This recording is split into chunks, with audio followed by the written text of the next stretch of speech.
1980 आणि 1990च्या दशकातील आपल्या महाराष्ट्र एस टीची कल्पकता या विषयावर हा व्हिडिओ आज मी करतो आहे.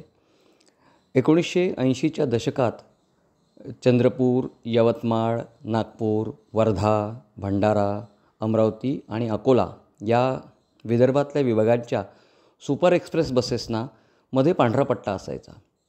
पिवळ्याऐवजी नाही, लाल रंगाच्या मधोमध पांढरा, म्हणजे पिवळा आणि लाल याच्या बरोबर मध्ये एक पांढरा पट्टा असायचा.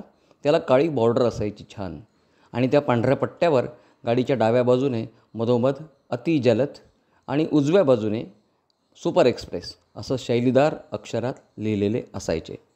त्यातल्या अति आणि जलद या अक्षरांच्या मध्ये एस टीचा लोगो असायचा.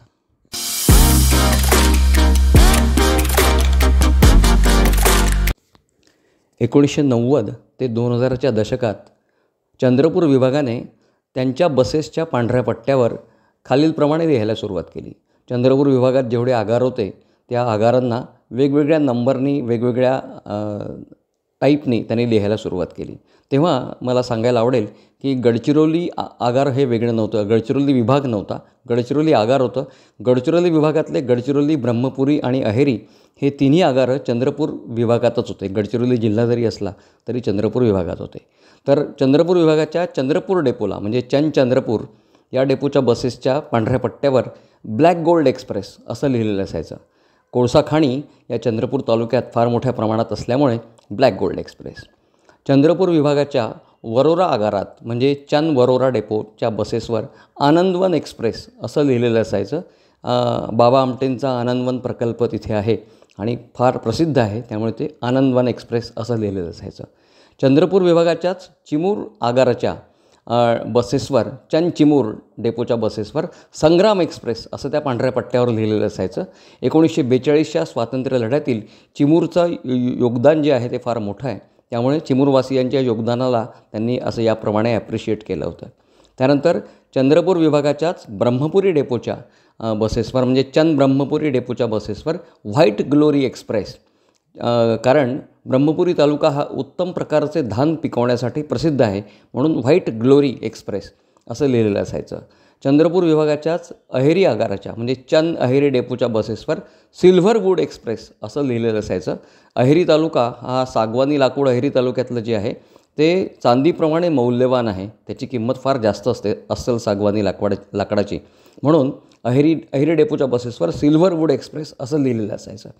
चंद्रपूर विभागाच्याच राजुरा आगाराच्या बसेसला, म्हणजे राजुरा डेपोच्या बसेसना व्हाईट ग्रे एक्सप्रेस असं लिहिलेलं असायचं, कारण राजुरा तालुक्यात सर्वाधिक सिमेंट कारखाने आहेत आणि सिमेंट हे मुख्यतः ग्रे रंगाचं किंवा पांढऱ्या रंगाचं असतं, म्हणून white grey express, Rajura depot white grey express. आणि चंद्रपूर विभागाच्याच गडचिरोली आगाराच्या बसेसना, म्हणजे गडचिरोली डेपोच्या बसेसना ग्रीनवूड एक्सप्रेस असं लिहिलेलं असायचं, कारण गडचिरोली तालुका जो होता किंवा गडचिरोली जिल्हा हा घनदाट जंगलांसाठी फार प्रसिद्ध आहे संपूर्ण महाराष्ट्रात, म्हणून ग्रीनवूड एक्सप्रेस ही कल्पकता चंद्रपूर डेपोनं त्या काळात दाखवलेली होती.